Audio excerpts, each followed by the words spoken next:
Olá, pessoal, tudo bem com você? Bom, aqui sou eu, Lia, e mais um dia aqui do nossa semana, né, estudando a lição da Escola Sabatina. A gente tá hoje na quarta-feira, né, dia de hipertexto. Sei que vocês gostam de dia de hipertexto porque a gente conversa mais. O tema dessa semana, né, da lição dessa semana é quando Deus desaparece. E hoje a gente vai pro hipertexto. Talvez você esteja se incomodando com algumas coisinhas aqui no óculos, mas é a ring light, então talvez vai ficar difícil ignorar, mas por favor, não ligue. Vamos prestar atenção no texto, tá? Bom, é um prazer estar aqui com vocês, mais uma quarta-feira. Geralmente é na quarta-feira que a gente faz, que eu faço o hipertexto, né? Então hoje a gente vai estudar um pouquinho sobre quando Deus desaparece, né? O tema da lição.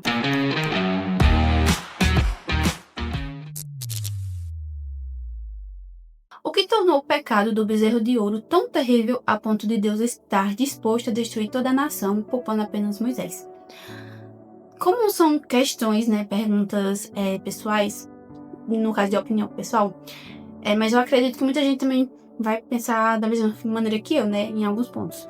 Mas eu acredito que o que tornou o pecado do bezerro de ouro ser tão terrível foi porque, assim, o povo foi libertado por Deus. Deus tirou o povo da escravidão, dos hebreus, né, da escravidão, e Deus estava ali protegendo o povo de dia, de noite, como a gente viu, né, nessa semana, nessa lição que estava falando sobre Êxodo.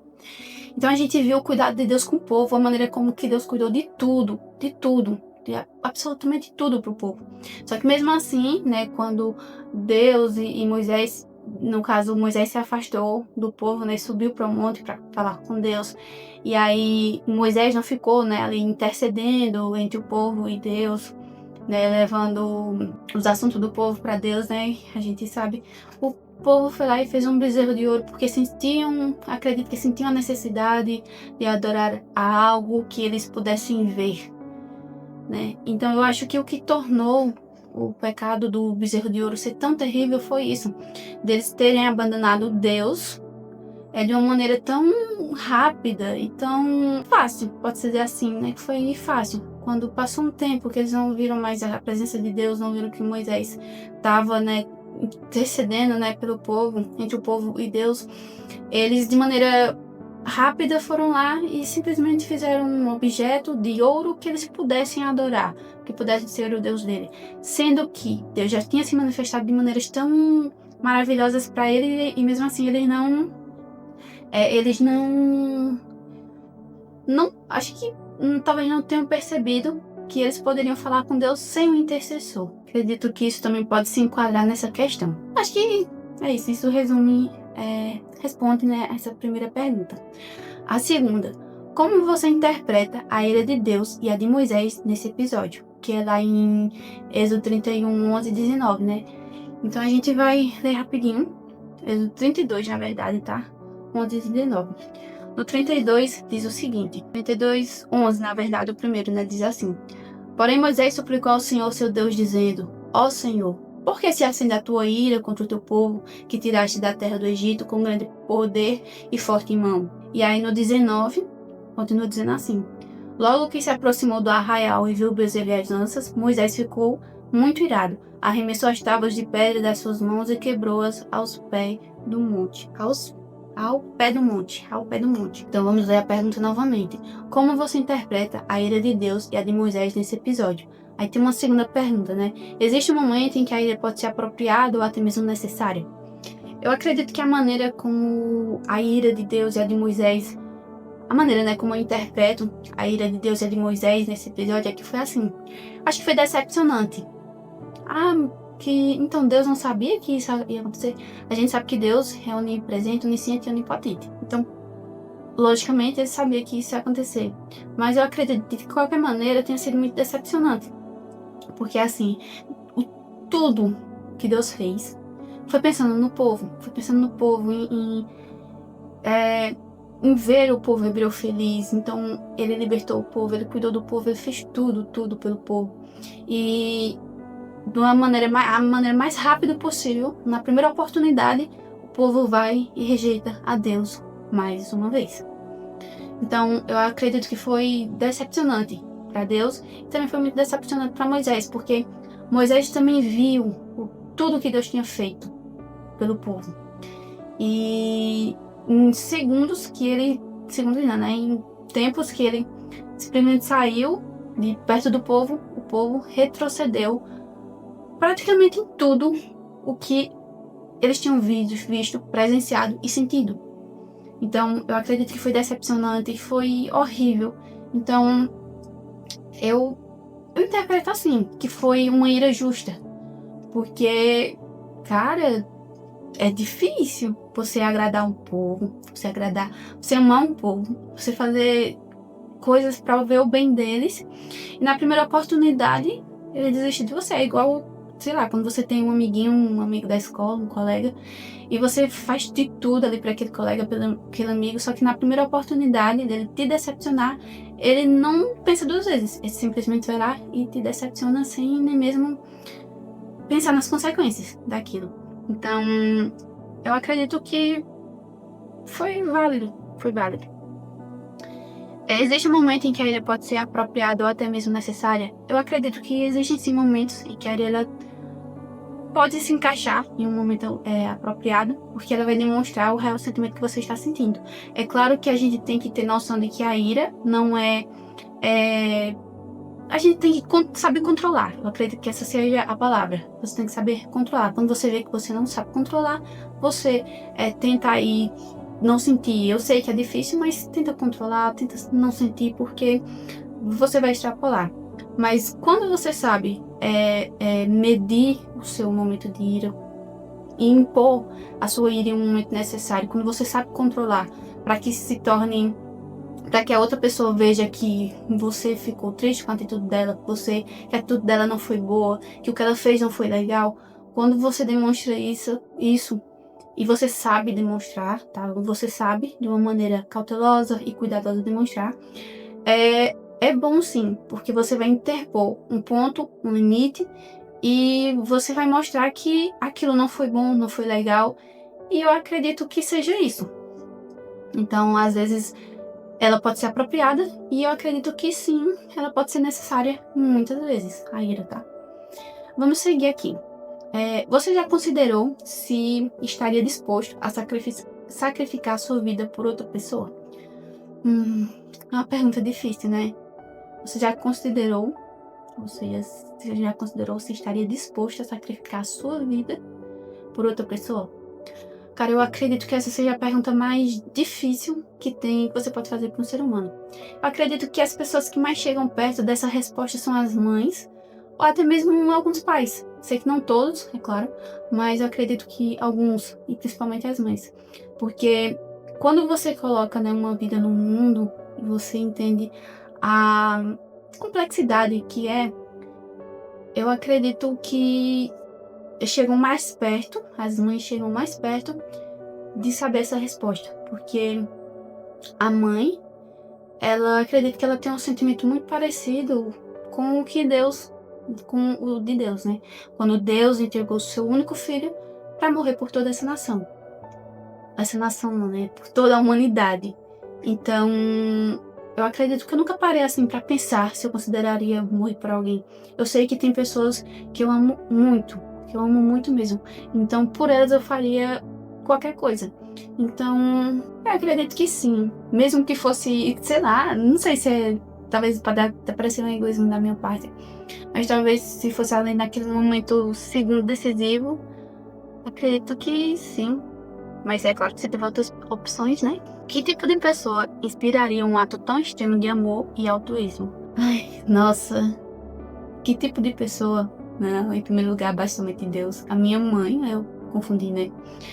Mas eu acredito que o tipo de pessoa que inspiraria um ato tão extremo de amor seria a minha mãe, porque ela me amou primeiro. Então, quando na primeira pergunta eu paro para considerar se eu estaria disposto, seria por ela, pelos meus irmãos, pelas minhas sobrinhas e pelos meus amigos também. Eu amo muito todos eles e eu acredito que por eles eu faria isso sim. Que ídolos modernos ainda encontramos hoje? Como podemos identificar os ídolos do coração? Hoje em dia eu acredito que Um dos ídolos modernos que a gente mais pode encontrar, são vários. Quando a gente consome algo demais e a gente coloca aquilo em primeiro lugar da nossa vida, aquilo se transforma em ídolos, né? Então, ídolos modernos hoje tem futebol, quando as pessoas colocam em primeiro lugar na vida delas, futebol, jogadores de futebol, CR7, Messi, Neymar. Preste atenção, galera, preste atenção. Mas é claro, como eu tô dizendo, quando a gente coloca em primeiro lugar na nossa vida. Então, futebol, redes sociais, celular, acho que internet no geral, ou até mesmo quando a gente coloca uma pessoa em primeiro lugar na nossa vida, quando a gente faz ela do nosso Deus. Então, a nossa vida vai girar em torno dessa pessoa. Eu acredito que tem uma diferença. A gente tem que amar aquela pessoa, o seu companheiro, o seu cônjuge, o seu amigo, o seu familiar. Você tem que amar, mas não colocar aquela pessoa como o centro da sua vida. O centro da sua vida tem que ser Deus, tem que ser o seu Criador. Opinião minha, tá? Deixando bem claro isso. Então eu acredito que quem tem que ser o centro da nossa vida é o Senhor, é o nosso Criador. Depois, né, os nossos amigos, nossos familiares, nossos amigos, nossa mãe. Então, a gente tem que saber diferenciar os ídolos modernos e a gente tem que identificar eles, porque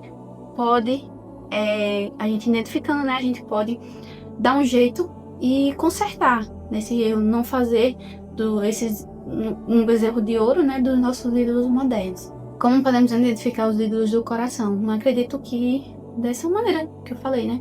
A gente prestar atenção no que a gente faz, no que a gente tá colocando em primeiro lugar na nossa vida, e assim a gente identificar e corrigir. Compare suas respostas com os textos bíblicos a seguir, como eles ampliam a compreensão sobre a história do bezerro de ouro e a intercessão de Moisés pelo povo de Israel. E eu escolhi o finalzinho de Atos 17, 17:28, na verdade. Pois nele vivemos nos momentos e existimos, como alguns dos poetas de vocês disseram, porque dele também somos geração. Portanto, visto que somos geração de Deus, não devemos pensar que a divindade é semelhante ao ouro, à prata ou à pedra, trabalhados pela arte e imaginação do homem. Deus não levou em conta os tempos de ignorância, mas agora Ele ordena a todas as pessoas em todos os lugares que se arrependam, porque Deus estabeleceu um dia em que julgará o mundo com justiça por meio de um homem que escolheu, e deu certeza disso a todos, ressuscitando-o dentre os mortos. Então, eu acredito que esse texto pode nos ajudar a ampliar a compreensão sobre a história do bezerro de ouro, mais uma vez, né? Sempre, em vários momentos da história, até hoje, né? As pessoas fazem seus próprios ídolos, né? Assim como o povo hebreu fez lá o bezerro de ouro. Hoje em dia nós também fazemos, né? Ídolos. E muitas vezes a gente faz coisas de ídolos que a gente não percebe. Por isso que a gente tem que parar e refletir um pouco, né? Sobre aquilo que a gente tá colocando em primeiro lugar na nossa vida, né? E na questão da intercessão de Moisés pelo povo, eu acredito que é na questão assim, como Deus, como falou aqui no final, né, do texto, porque Deus estabeleceu um dia em que julgará o mundo com justiça por meio de um homem que escolheu e deu certeza disso a todos, ressuscitando dentre os mortos. Eu acredito que Moisés fez ali um papel de intercessor, né, entre Deus, né, e o povo hebreu. E da mesma maneira Jesus, né, a gente sabe que Jesus ele vai ser o nosso advogado, e ele é, né, um intercessor, digamos assim, um intercessor, né, entre Deus e nós seres humanos. Vocês estão entendendo, né, essa linkagem que eu tô fazendo entre Moisés e Jesus, né, o papel deles. Eu acredito que é bem parecido. Então, eu acredito que a resposta dessa primeira pergunta é isso. 2 Coríntios 11:28. Além das coisas exteriores, ainda pesa sobre mim diariamente a preocupação com todas as igrejas. Cuidado e intercessão profunda pelo povo de Deus.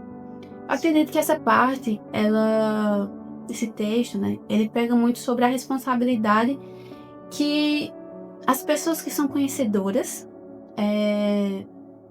da Bíblia, da Palavra de Deus, de tudo, né, que são conhecedoras e têm um certo discernimento em muitas questões, não só da Bíblia, mas não, acredito nessa questão aqui do texto é sobre a Bíblia.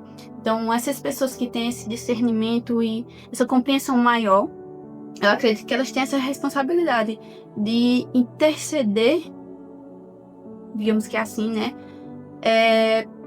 Por essas pessoas para Deus, e eu acredito que levar também conhecimento a elas.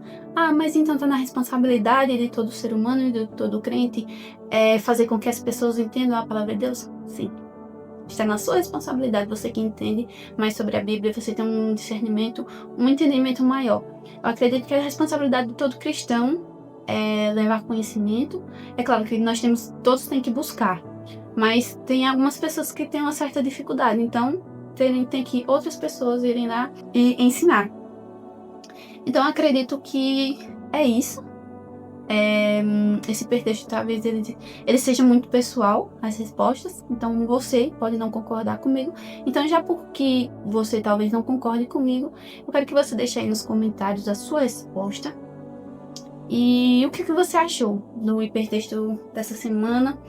Você ficou com alguma dúvida? Você tem uma resposta diferente? Você tem uma dúvida, uma pergunta que não está no hipertexto? Deixa aí nos comentários e a gente vai tentar juntos responder a sua dúvida. E a gente está sempre olhando, tá, os comentários, a gente vê o que vocês comentam. Tem alguns comentários, nossa, que deixa a gente muito feliz. Então, é isso, pessoal. Antes de encerrar, vamos fazer uma breve oração. Querido Deus, maravilhoso Pai, obrigado, Senhor, pela oportunidade de estar estudando mais uma vez a lição. E nos ajuda, Senhor, a discernir e entender, Senhor, observar se estamos, Senhor, fazendo ídolos modernos na nossa vida. E, Senhor, por favor, nos ajude a que, se for sim a resposta, que a gente possa revisar os pontos que estamos errando e retroceder, Senhor, para que possamos voltar a sermos fiéis e adorar, Senhor, somente a Ti. Abençoe, Senhor, essa pessoa que está vendo esse vídeo, esteja com ela, que o Santo Espírito esteja com ela também, Senhor, no estudo da lição dessa semana e de todos os dias também. E não só da lição, Senhor, como também da Tua Palavra. Obrigado por tudo, é isso que eu te peço e agradeço. Em nome de Jesus Cristo. Amém. Bom, pessoal, foi muito bom estar aqui com vocês. Deixa seu like, seu comentário. Nossas redes sociais vão estar aparecendo aqui no vídeo. Então, é muito legal e muito importante que você nos acompanhe por lá também, tá? E é isso, um beijão e até o próximo vídeo.